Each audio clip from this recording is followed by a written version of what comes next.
Les derniers missiles russes ont été appelés chasseurs d'artillerie de l'OTAN en Ukraine. Les missiles russes sont devenus un moyen idéal de combattre l'artillerie de l'OTAN.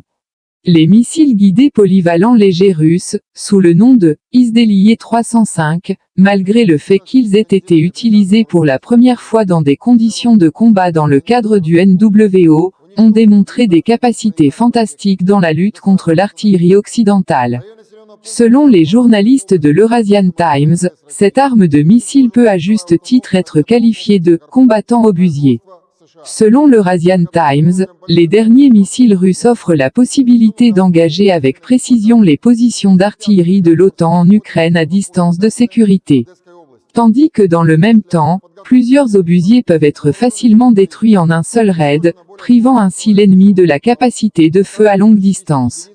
Selon des journalistes, Izdeliye 305 aide les forces aérospatiales russes à détruire les obusiers ukrainiens. De plus, on connaît plusieurs moments où c'est grâce aux missiles guidés polyvalents légers russes, Product 305, qu'il a été possible de détruire des entrepôts entiers avec des obusiers américains M777. En particulier, certains moments ont même été capturés sur vidéo, ce qui permet de juger de la grande précision de tels missiles. On ne sait pas combien de pièces d'artillerie et de canons automoteurs ont été détruits à l'aide de missiles Izdeliye 305 depuis le début du SVO en Ukraine. Ces annonces ont été faites après, les États-Unis ont annoncé une nouvelle tranche d'aide militaire à l'Ukraine, comprenant notamment des systèmes d'artillerie de précision HIMARS. Moscou a dénoncé à de nombreuses reprises l'implication de l'Occident dans le conflit.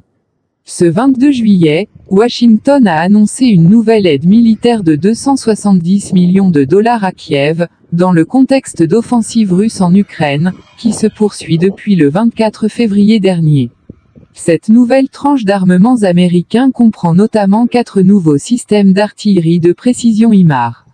Lire aussi Washington octroie une nouvelle aide militaire de 400 millions de dollars à Kiev. Les États-Unis auront ainsi fourni à Kiev un total de 20 unités de ces lance-roquettes multiples montées sur des blindés légers après cette nouvelle livraison, qui inclura aussi jusqu'à 500 drones kamikazes Phoenix Ghost, selon les précisions de John Kirby, porte-parole de la Maison-Blanche sur les questions stratégiques, cité par l'AFP.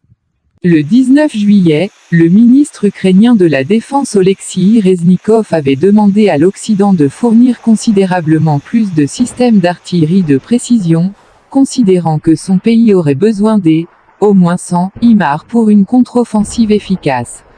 Depuis le début de son « opération militaire spéciale », la Russie a dénoncé à plusieurs reprises le caractère dangereux du « bourrage » permanent de l'Ukraine avec des armes occidentales, qui selon elle rallongent le conflit et présentent des risques de déstabilisation de la situation et d'aggravation de la crise humanitaire.